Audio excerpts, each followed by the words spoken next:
Seguimos encontrándonos junto a otros amigos, y eso lo nombro porque me parece que es muy especial en nuestras carreras y en nuestras prácticas, que nos encontramos con personas con las que compartimos mismas pasiones y mismas maneras de mirar el mundo. Y cada vez que nos encontramos, una vez por año nos encontramos, es como que retomamos la charla desde el mismo lugar, como si estuviésemos todavía en esas aulas de diseño cuando éramos chicos. Me imagino que les pasa también a ustedes. El año pasado los visité en una de las materias en la escuela y me emocionó encontrar la misma pasión, las mismas ganas de transformar el mundo.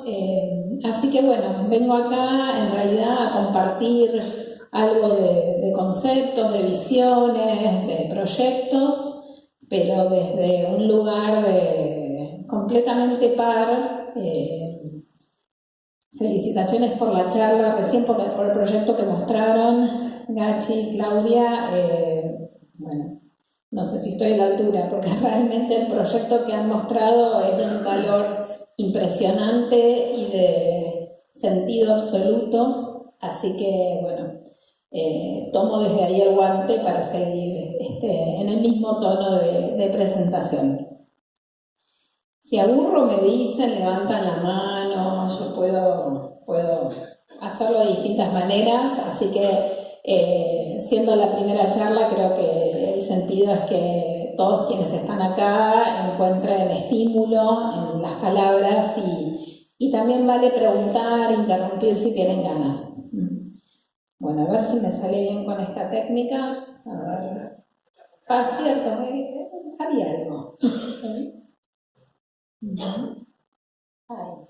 Bueno, voy a comenzar por la palabra diseño. Creo que estamos todos juntos acá porque compartimos un poco esa pasión, esa obsesión que nos lleva a elegir el ocupar nuestras horas, ¿no? con este tema.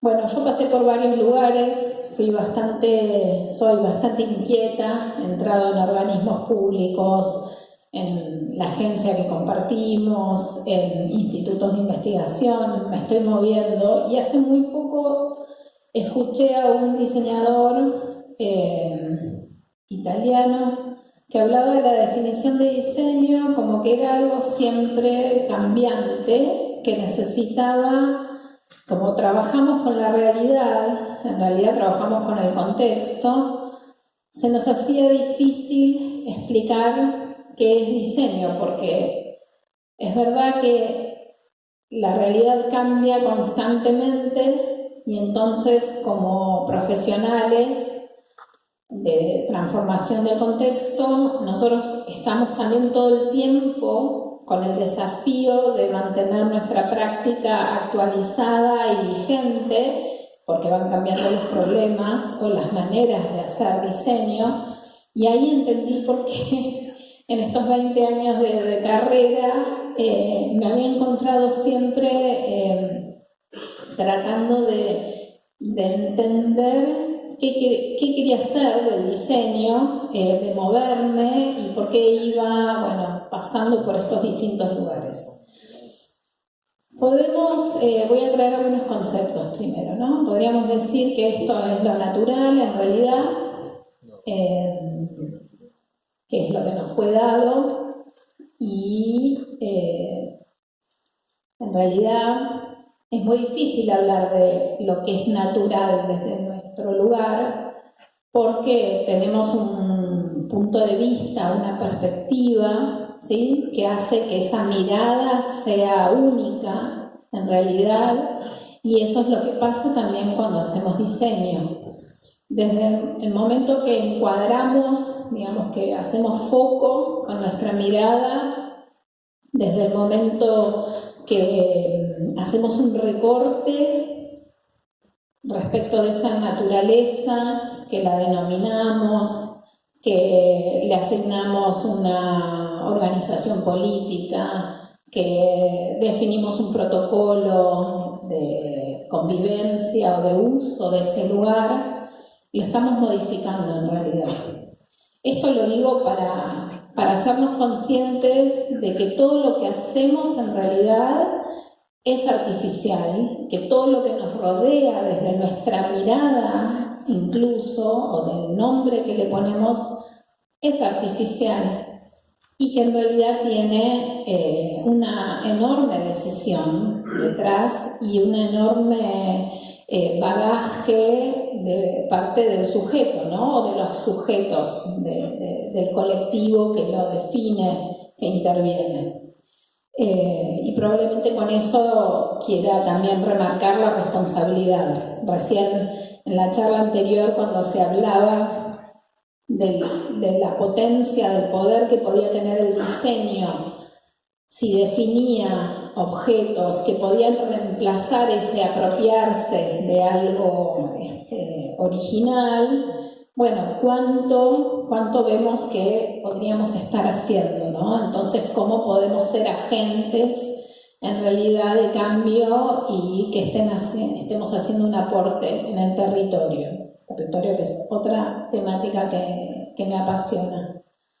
Entonces, lo artificial, bueno, esto es lo que ocurre, ¿no? En realidad, yo trataba de marcarles que tanto desde nuestra observación y denominación como realmente esto que es claramente lo artificial, está todo en realidad se presenta a partir de decisiones que tomamos, algunas ojalá muy responsables, con mucha intención, con un proyecto, ¿sí? Con un proyecto colectivo, con un proyecto a mediano y largo plazo, y otras situaciones parecería que son más accidentales, que ocurren, ¿sí? Pero es importante ser conscientes de eso para elegir también la posición desde donde intervenimos. La producción artesanal, obviamente, bueno, daba fruto a este tipo de objetos que tenían una larga duración y que eran generados en familias, en gremios, y que los tiempos eran otros en realidad, no trascendían a las personas. En realidad hoy estamos en un escenario mucho más veloz, más acelerado, de objetos efímeros que se sostienen en cuanto la imagen se mantiene vigente o actualizada, ¿sí? Y eso entonces también desde el diseño nos llevó a ser conscientes de que estamos operando dentro de estos sistemas. Producir lo artificial parecería ser que es nuestra tarea, de alguna manera, sea un diseño gráfico, industrial, del hábitat, una pieza de comunicación, ¿sí? Y me voy a extender un poquito más a lo largo de la charla de qué es eso, ese artificial que hoy diseñamos cuando hacemos diseño. A mí me gusta tomar algunas definiciones de Gilles Deleuze, que habla del sentido, y voy a cerrar la charla un poco con eso, luego, que explica la identidad, que es lo que trabajamos en diseño justamente de una manera mucho más consciente y profesional, como definir una identidad entre infinitas identidades posibles, ¿no? Cuando hacemos diseño en ese proceso, por un lado nos formamos en una capacidad de gestionar la alternativa, y eso es fantástico porque podemos idear infinitas soluciones o infinitas identidades, pero luego tenemos que elegir una, ¿no? En un partido de diseño, en la presentación de un proyecto a un cliente, a un organismo. En realidad se presenta una identidad posible a partir de una argumentación, de una lógica que establecemos, de una voluntad también, de una pulsión y de una pasión de alguna manera. Sí, Deleuze habla de la voluntad y la pasión fundamentalmente en la construcción de sentido. ¿Por qué? Podríamos preguntarnos por qué esos grafismos aparecían, ¿no? en la presentación anterior y fueron elegidos. por qué en un logotipo se define una paleta de colores.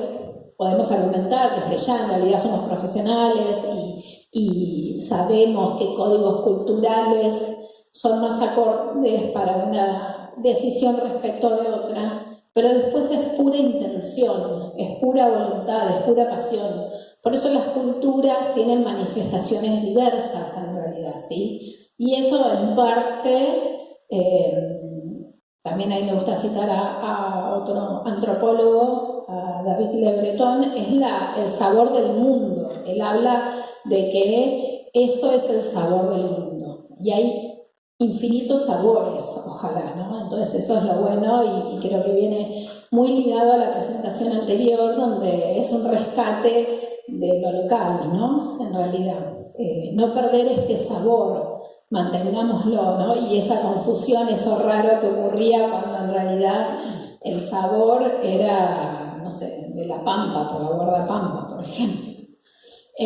Bueno, sí, ¿se fue? Sí, fue para atrás. Perdón, ¿fui yo que lo mandaba para atrás? Ah, qué bárbaro. Bueno, muy bien. Entonces, ahí va. Los quiero mirar a ellos y me pierdo. Ahí está. Entonces, bueno, esto es lo que definimos entonces en nuestro entorno, a través de nuestras prácticas, del hacer diseño, ¿sí? Hoy en día, en realidad, se nos presenta un desafío más, que es determinar primero cuál va a ser la materialidad. Podemos estar pensando una solución que es en el mundo digital, virtual, o que tiene que ser un producto físico e industrial, ¿no? En realidad se nos complejizó muchísimo respecto de, quizás como estudiamos nosotros diseño, que eran disciplinas más estancas, ¿no? En realidad. Bueno, hoy el desafío es entender cómo tiene que ser esa solución entre todas las posibilidades de materialización y también si se hace de manera aislada, asociada, y ahí entran un montón de otros factores que tienen que ver.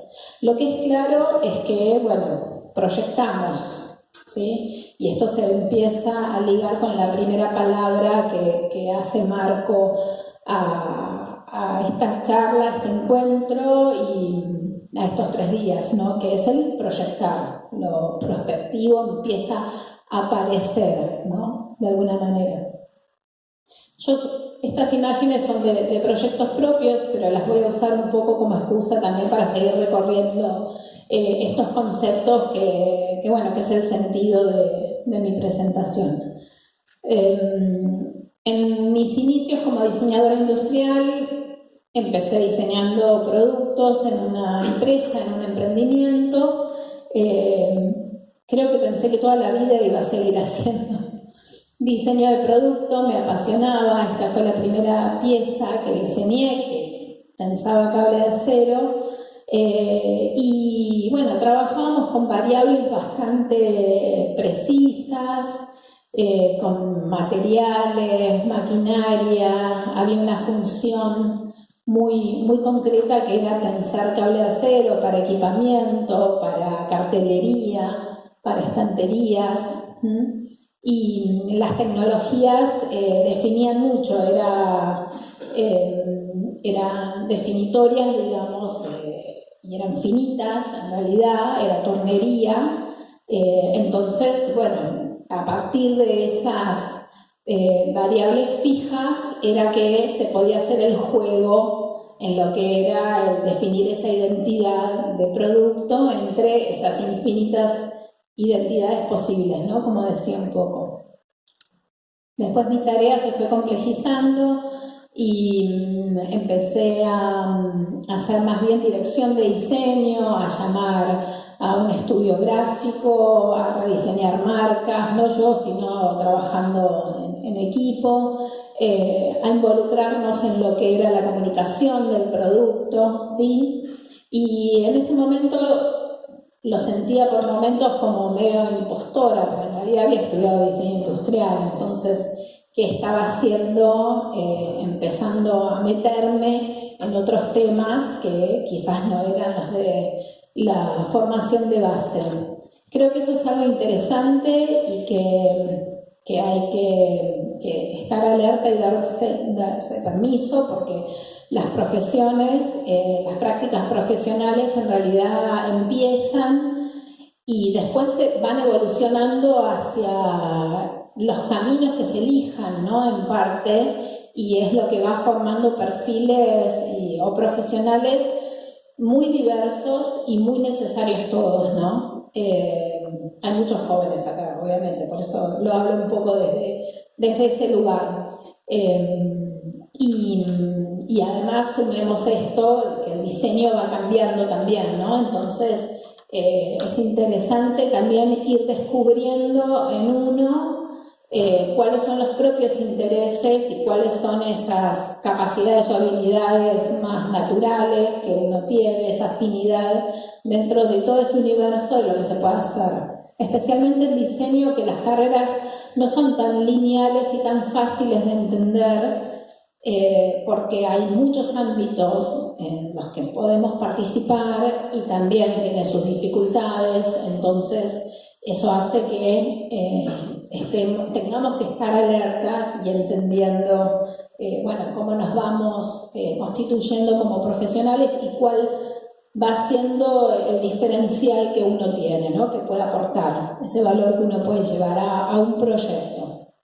Yo creo que acá, por mi curiosidad, empecé a entender que había estrategia detrás de los productos, que no era solo la definición de una forma que a mí me gustara. Empecé a entender que había personas detrás que tenían que elegir el producto, que se necesitaban más profesionales para hacer la comunicación, por ejemplo, y empecé a pedir en la empresa que se trabajara en esos proyectos. Empecé a pedir presupuestos, digamos, para invertir en estas otras acciones que yo me daba cuenta, y en realidad después entendí que era diseño estratégico, pero en ese momento todavía no estaba la etiqueta, que por más de que yo definiera una muy buena forma en un producto, si no era acompañada por otras acciones de otras personas, de otras áreas de conocimiento, el producto podía no llegar a las personas que me interesaban, ¿no? Y acá empieza a sumarse lo que es trabajar en equipo también, que hoy ustedes en las aulas lo tienen, muy, muy sabido, pero bueno, nosotros veníamos de otra escuela, en realidad. Y después se fueron sumando capas de complejidad, sumando lo que era innovación. En realidad innovación, voy a hablar también de esto bastante, pero innovación es introducción de novedades, con lo cual desde un diseño industrial que tiene un rediseño hasta una nueva tipología de producto, todo puede ser innovación en realidad. Entonces, mis diseños fueron incorporando nuevas tecnologías en la medida que deseaba, digamos, que fueran productos más novedosos. Los productos más novedosos también lograban tener mejor comunicación, tener más prensa, ¿sí? Eso tiene que ver con el diseño estratégico. Quizás el producto que más se vendía era uno regular, pero el producto que sacábamos innovativo todos los años hacía que la marca de la empresa se instalara, se hablara, nos vinieran a visitar periodistas, salieran nuestros productos publicados, ¿no? Y eso es parte de las acciones de diseño, ¿sí? De diseño estratégico fundamentalmente. Entonces, pero todavía esto es un periodo en el que me dedicaba de lleno a hacer diseño de producto. Esto, por ejemplo, sí, son ya estos productos ideados, diseñados con LEDs, con distintas tecnologías que en su momento eran innovativas, exhibidos, por ejemplo, en Casa Foa, ¿sí? Entonces, se le daba a arquitectos que armaban las instalaciones y eso lograba también que la empresa fuese nombrada y fuese conocida y empujaba las ventas. Ahora voy a pasar de diseño de producto a hablar de diseño de escenarios futuros, que es un poco la temática que nos propusimos con Fede acercar hoy acá. De nuevo, ¿no? Ese tema que les digo que el diseño va cambiando y se va autodefiniendo, ¿sí? Autoexplicando, y parece que nunca tenemos la definición cómoda y precisa. En realidad,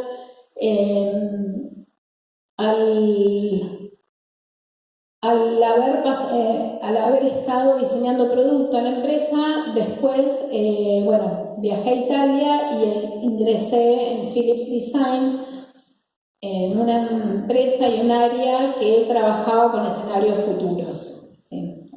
Obviamente para mí en ese momento fue como un cambio absoluto, digamos, de lo que era la mirada del diseño, porque ingresé en equipos que se dedicaban a hacer visiones de futuro, visioning de futuro.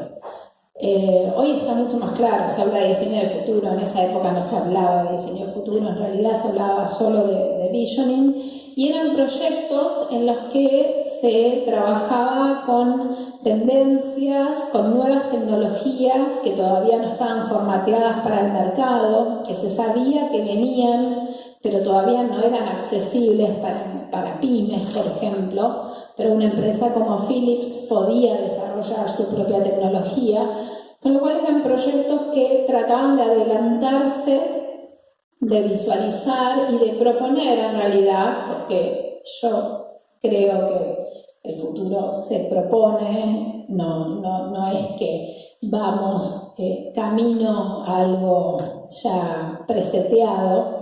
En realidad hay distintas escuelas y teorías de diseño de futuros, pero me identifico con esta que tiene que ver con lo propositivo, ¿sí? Y primero porque es lo que me interesa, es la manera que me interesa estar en el mundo, ¿no? De alguna manera, si podemos intervenir y transformar para bien, dado que siempre vamos a transformar, como vimos en las primeras diapositivas, allí vamos, diseñadores y diseñadoras, a colaborar en esos procesos.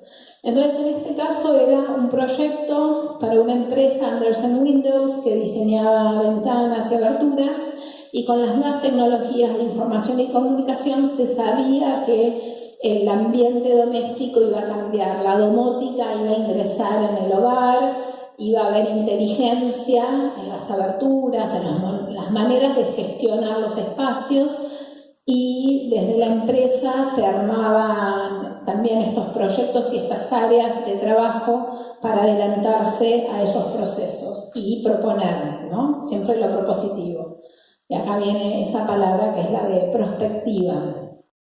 Para eso lo que hacíamos era estudiar las tecnologías, pero había algo fundamental que hoy está mucho más incorporado en el diseño. En el año 2000 era muy novedoso, que es el incorporar saberes de otras disciplinas, como son las ciencias sociales, por ejemplo.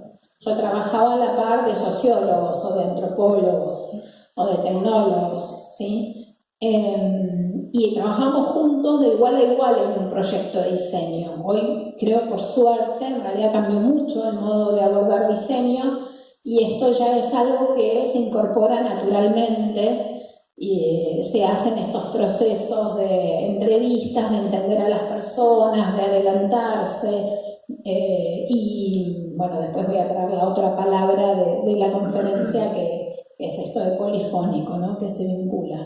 Entonces, estos proyectos lo que hacían era traer valores, intenciones, ahí rescato de nuevo la palabra de voluntad y de pasión, y explorábamos estas tecnologías y generábamos imágenes de futuro, de escenarios futuros en el ámbito doméstico, en este caso, en este proyecto, que proponían calidades futuras, ¿sí? Como marcando agenda. En realidad el proyecto que había sido antecedente en la empresa era Vision of the Future, que había traído en 1995 toda una colección de nuevos artefactos que eran utilizados, bueno, con las tecnologías que tenemos hoy, pero en 1995 era muy difícil imaginarlo en realidad como el modo en el que estamos viviendo hoy. Y mucho de eso se confirmó. Luego de Philips Design ingresé como investigadora en el Interaction Design Institute de Ivrea y ahí trabajamos con un proyecto también con lo que se venía como telefonía celular y que nos hacía reflexionar cómo iban a ser esas calidades con el ambiente y de vida y las comunicaciones a partir de estas oportunidades, ¿no? Y también las amenazas, en realidad. A 20 años, un poco más de este proyecto, mucho se confirmó de lo bueno y lo malo. En realidad, nuestra postura era que no queríamos que el teléfono celular absorbiera toda nuestra atención, en realidad, o nuestra manera de percibir el mundo, ¿sí? Y bueno, una parte de eso ocurre. Pero bueno, no perdemos la esperanza, en realidad. Uy, de nuevo se fue. Pero no pasa nada. Ok. Cierto, ahí. Era ahí, perdón. ¿Alguna pregunta, alguna participación? No. Me pongo a bailar en cualquier momento, así lo hago más divertido. Soy demasiado solemne. Bueno, este era otro de los conceptos que diseñamos junto a Juan Kaiser, que va a estar mañana. ¿Juan? Muy bien. Ok. Y bueno, tenía que ver con un montón de objetos que queríamos. Sí. Sí. Sobre lo que han planeado el resultado para el futuro de eso. ¿Qué vamos a tuvieron que dar de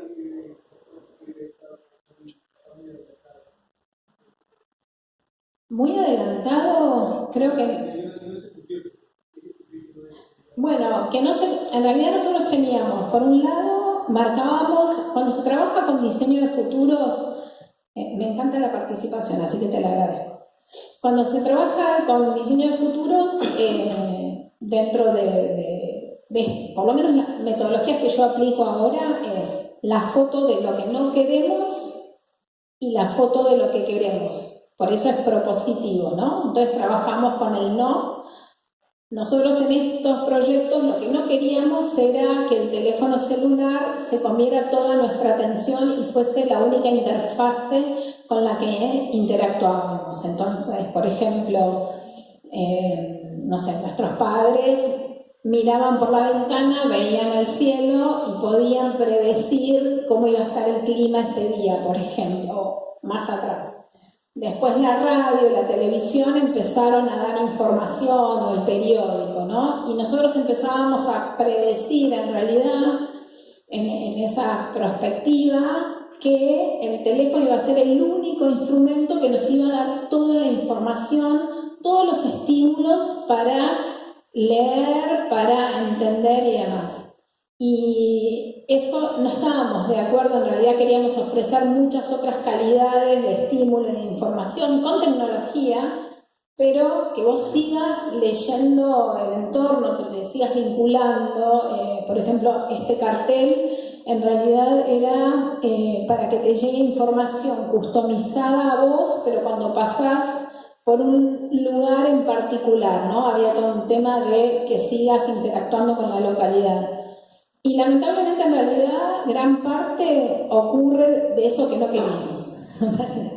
Cuando veo, no sé, una cena en mi casa, que estamos todos con el celular, o mis alumnos en el aula, y respecto a lo que se está hablando y participando, y están todos metidos en el celular, mismo yo, digo, no bajo línea en eso, y ahí me da pena de que eso en realidad es una lucha muy fuerte, que lo vimos en ese momento y no es tan fácil, ¿no? Después hay otras cosas que son muy positivas, que también veíamos, que, por ejemplo, la comunicación entre las comunidades, la comunidad, todo lo que democratizó. Nosotros en ese momento no existía, imagínate que no había redes sociales, no sé si se pueden imaginar en realidad. No es tan fácil, no existían las redes sociales, el concepto de red social no estaba, por ejemplo, ¿sí? Bueno, y uno de nuestros conceptos era como una radio, pero con que vos podías elegir a qué comunidad aplicabas por grupo de interés. Entonces te interesaban, no sé, las mascotas en tu barrio y vos podías estar comunicado. Y eso muy tempranamente, por ejemplo, salió Twitter o Facebook con grupos de interés. Salieron esas ideas, obviamente nosotros estábamos investigando en un instituto y había un montón de otra gente trabajando en otros lados, pero era algo evidentemente que se percibía que podía ser interesante para las personas y ahí hay un lado positivo. Entonces, a ver, esos son dos ejemplos como para nombrarte, ¿no? Interesante, sí, tendremos que hacer toda una retrospectiva, sí.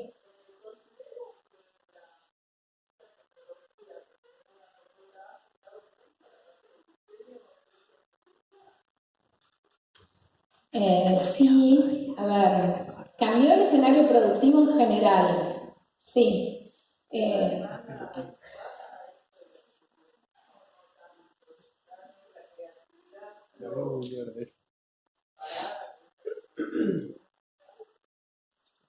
No, creo que la tecnología es una herramienta, la creatividad es todavía una caja negra que no terminamos de entender.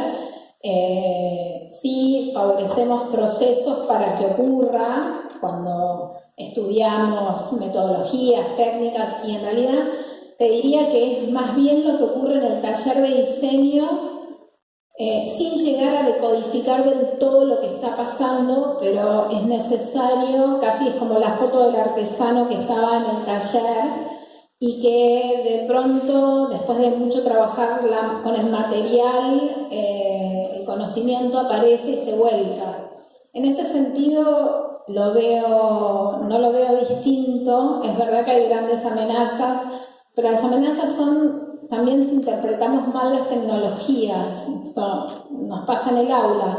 Si una información que me da una inteligencia artificial la aplico directamente sin usarla como insumo y delego mi voluntad y mi pasión, mi sentido, y ahí sí en realidad va en contra de lo que debería ser, ¿no? Porque nosotros tenemos la responsabilidad y tenemos el privilegio de poder definir lo que debería ser. Sí, creo que la discusión está por ahí hoy, desde ya que hay muchos trabajos o tareas que están siendo reemplazadas. Eso sí, lo vemos en realidad. Pero bueno, hay que estar alerta y estar moviéndose donde tiene sentido que estemos. Y creo que hay ciertos lugares que esto, como la toma de decisiones, que no podemos abandonarlo en realidad, ¿no? La inteligencia artificial te lo puede decir de manera más eficiente, optimizado, mejorando procesos, pero la innovación de 5 pasos adelante en relación al sentido que le queremos dar a las cosas, solo lo podemos decir nosotros. Cuando yo decía en estos proyectos traíamos un paquete de valores, bueno, los valores los elegimos nosotros, los definimos nosotros, ¿sí? En realidad. Entonces, esa parte yo creo que es no negociable, en realidad. Bueno, después, mi regreso a la Argentina me sumó al proyecto del Centro Metropolitano de Diseño y me dieron la oportunidad de diseñar lo que fue el Instituto Metropolitano de Diseño e Innovación, y ahí traje metodologías de investigación y publicaciones. Lo que terminé diseñando fue, sin saberlo en ese momento, política pública. Por eso digo también siempre el estar haciendo antes del definir, ¿no? El etiquetar. Lo bueno que es igual después entender, o cuando empieza a hacerse más masivo y nombrado de la misma manera, empezó a reconocerse en todo el mundo que el diseño, los diseñadores empezaban a participar no pasaba solo en Buenos Aires, pasaba en muchos países que participaban en la definición de programas de política pública, y creo que ahí aparece otro de las capacidades del diseño, que es el proyectar aquello que no existe. Esa capacidad de imaginar lo que todavía no pudimos poner en palabras o en imágenes. Entonces los diseñadores, las diseñadoras que trabajan en política pública son muy potentes en acercar metodologías y estrategias creativas a procesos que son muy complejos y que manejan además una cantidad de información y de variables que hace que es clave estar manejando estas metodologías creativas o ágiles, ¿no?, que son propias de nuestras disciplinas, como lo que hacemos en el taller. Entonces, bueno, ahí el diseño pasó a ser diseño de programas, diseño de perfiles, diseño de experiencias, ¿sí?, que era otra de las palabras. Para eso armé un concepto de lo que entendía que tenía que ser esa institución, quiénes participaban, cómo se iban a vincular, cuáles iban a ser las metas, un programa de investigación que entonces hablaba de qué temáticas queríamos poner sobre la mesa, queríamos que sean investigadas, queríamos que sean compartidas, ¿no? Como qué queríamos poner en agenda, ¿sí?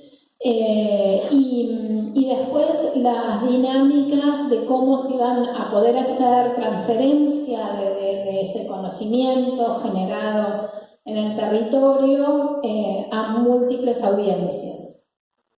Y en ese sentido, el primer proyecto, que fue Identidad Estratégica y que toca tanto el proyecto hermoso que mostraron antes, el primer lugar donde se presentó fue acá, en la Escuela de Diseño en el Hábitat, hace 2004. Todavía no habíamos publicado el libro, teníamos apenas los resultados del proyecto, y bueno, fuimos invitados por la escuela y realizamos un taller, un workshop. ¿Alguien está acá que estuvo? Sí, ¿no? ¿Alguien estaba? Ay, levanta la mano tímida. Muy bien, dale, que tengo la misma edad. Muy bien. Y me acuerdo, sí, que habían salido varios proyectos con identidad estratégica, bueno, que tenían que ver con la araucaria, con las pestañas de los avestruces. ¿Puede ser? ¿El avestruz sí es típico de acá? Ok. Ok. Habían salido proyectos con las pestañas, por ejemplo, porque justamente intentábamos que puedan levantar, digamos, insumos, materia prima, identidad que fuese propia del lugar. Bueno, y acá estamos. Este fue el proyecto Identidad Estratégica, después devino en este libro, y nosotros justamente de lo que hablábamos, que está completamente en línea con el proyecto anterior, es que visualizábamos que en un mundo globalizado donde se estaba perdiendo el sentido de la producción, nosotros siempre desde el diseño venimos con positivistas totales, ¿no? En realidad veíamos que había una contratendencia en mercados globales por consumir productos que estaban arraigados de manera fiel a una localidad. Ese sabor del mundo que decía, bueno, Le Breton, no queremos perder el sabor del mundo, queremos consumir productos que tengan una fuerte identidad local. No tiene sentido el producto global porque nos perdemos una parte muy importante, digamos, del sentido de nuestras vidas, y el proyecto traía eso y mostraba 4 escenarios posibles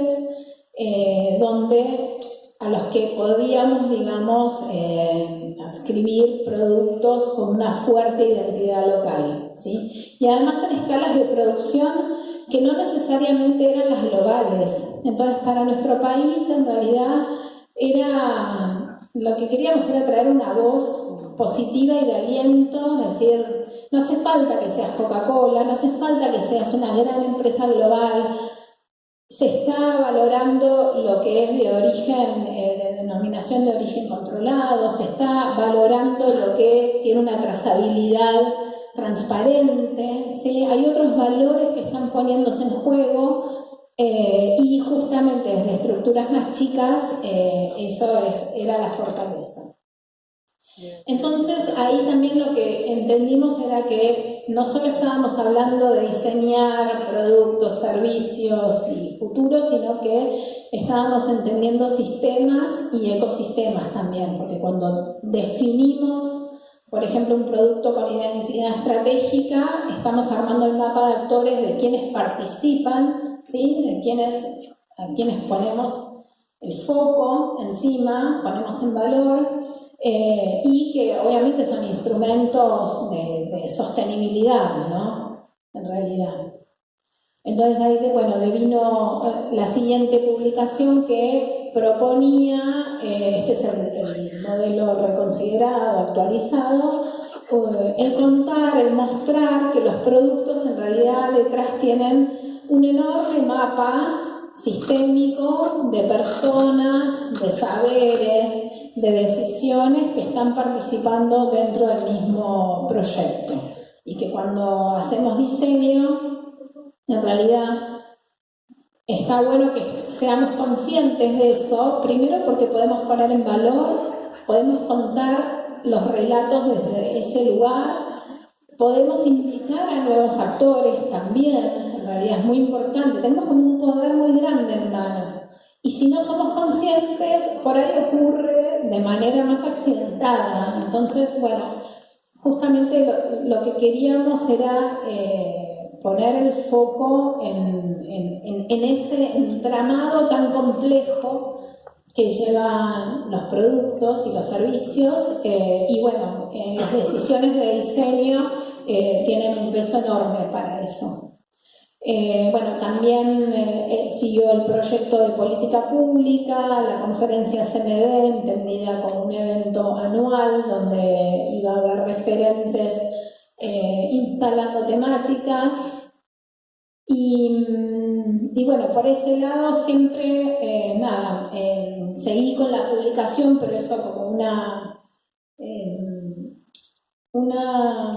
ganas de hablar de diseño, investigar sobre diseño, publicar sobre diseño, y esta fue una colección que hicimos con Adrián Levendiker para la revista Pymes del diario Clarín, donde nos dieron la oportunidad de hablar de diseño e innovación, y entonces trajimos 64, además de algo de teoría, 64 casos de empresas locales que estaban aplicando diseño en distintos sectores, porque también siempre mi interés fue hablar de las temáticas, pero con los ejemplos locales, porque los hay y son de mucho valor, y es como un mostrar, ahí estamos, vamos, que seguimos en realidad, ¿no?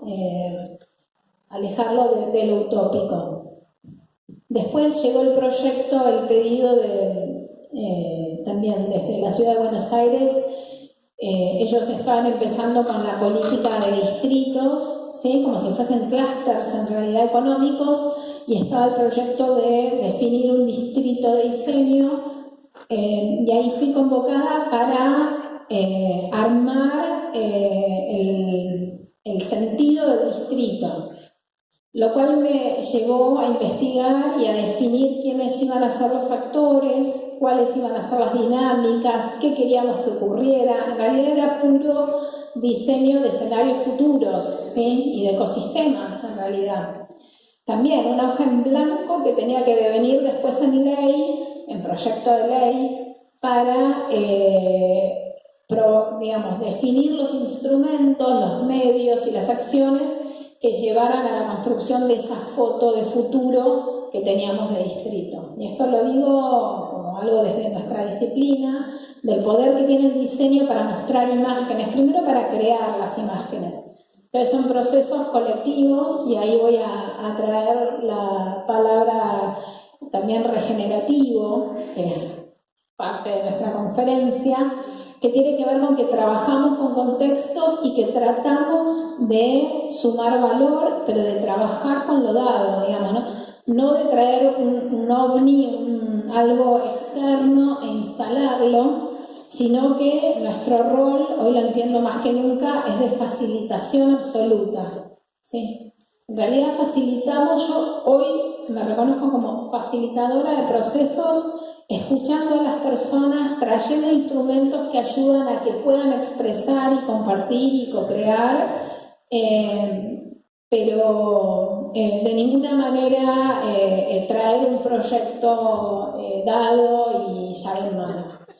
Y por eso son las prácticas que llevamos adelante. Entonces, en este proyecto para el Distrito de Diseño hubo muchísimos procesos de entrevistas, de hablar con referentes, de hablar con las empresas, de hablar con diseñadores, de entender el barrio. Esto era en el barrio de Barracas, y también fue un equipo multidisciplinar que trabajamos juntos para llegar a esa foto de futuro y después a esa redacción de ley.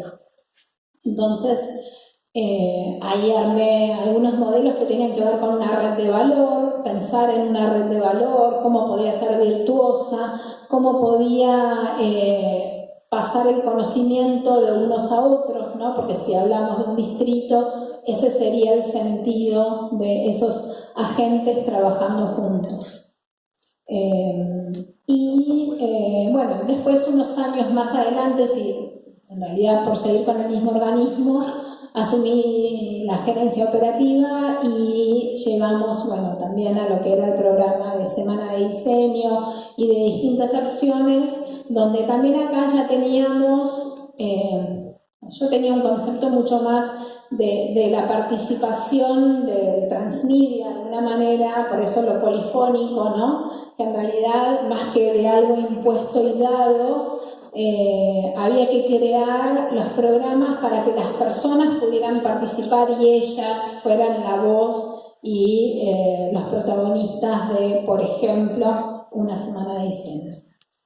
Este proyecto también, durante mi gerencia, hicimos un proyecto de regeneración urbana.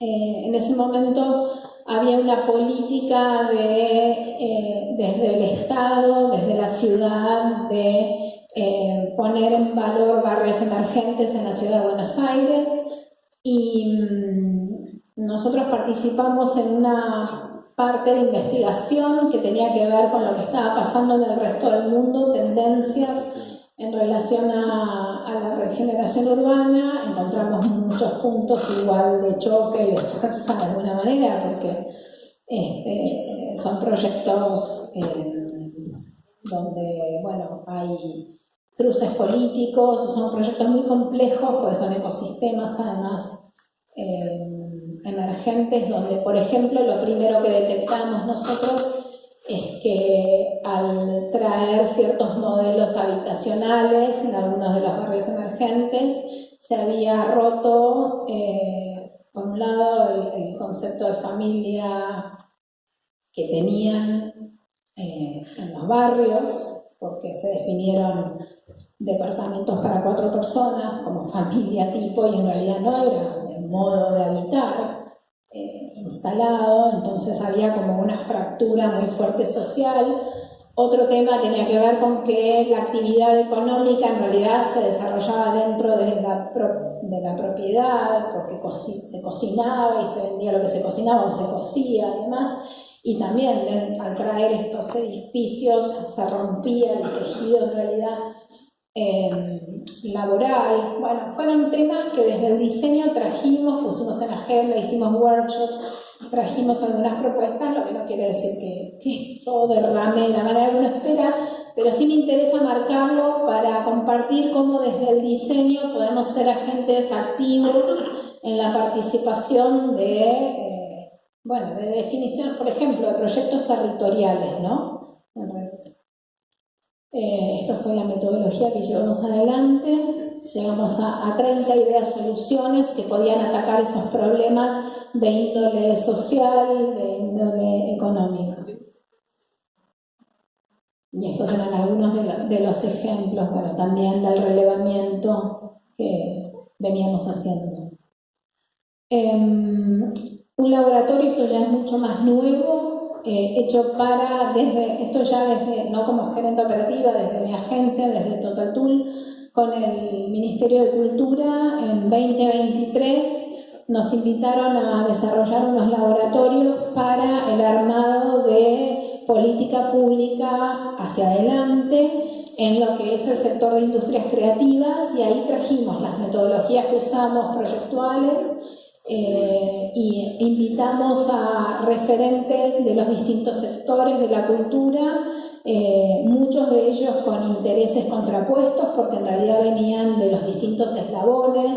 Entonces, en el caso audiovisual, sentábamos en una misma mesa a un actor, a una productora, a una directora de un espacio cultural, ¿sí? O en el caso de patrimonio, por ejemplo, desarrolladoras inmobiliarias juntos a vecinos, y bueno, generamos actividades que tenían que ver con el discutir los problemas, el compartir los distintos puntos de vista e intereses, mucho conflicto, el tratar de armar equipo y pensar soluciones colectivas, y después catálogos conceptuales de ideas de nueva política pública para salvar, digamos, esas brechas que se generan. Fueron muy intensas y súper provechosas, digamos, porque incluso se genera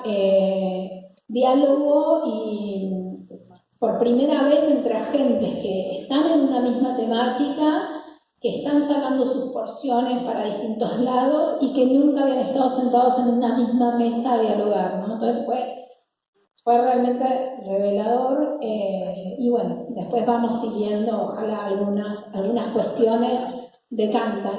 Entonces, por ejemplo, había ideas de normativa, de leyes, de organismos para crear, de programas, ¿sí? Donde bueno, se encontraban soluciones para las distintas verticales, como les decía, editorial, audiovisual, artes escénicas, bueno, y demás. En el caso, hablando de nuevo de prospectivo y regenerativo, hace unos 2 años que estamos trabajando con empresas en el sector privado desde nuestra agencia. Juan va a hablar seguramente más de esto, así que lo voy a nombrar poco, estoy spoileando quizás. Para entender, bueno, vieron que después de la pandemia cambiaron los modos de trabajar, en realidad. Las personas están más tiempo en sus casas haciendo teletrabajo, y esto generó un cambio enorme dentro de los edificios de las empresas, que fueron pensados, muchos en su momento, en realidad para personas que están trabajando todos los días 9 horas. Entonces fue una buena oportunidad para investigar, que es lo que más nos gusta, entender qué tendencias, qué estaba pasando en el resto del mundo en relación a esta problemática, porque aparecían edificios abandonados algunos días, colapsados de personas otros, porque todos van a trabajar el mismo día, en el mismo horario, pero después lunes y viernes no hay nadie, por ejemplo, ¿no? Entonces, una ciudad muy densa como Buenos Aires, se generan bueno, situaciones, digamos, no eficientes o no agradables tampoco, y entonces investigamos distintas tendencias de qué estaba pasando dentro de los edificios, y llevamos con estas metodologías las tendencias para que dentro de los equipos internos, en realidad quienes trabajan en esas corporaciones, las escuchen y trabajen con nosotros, o nosotros con ellos, en realidad,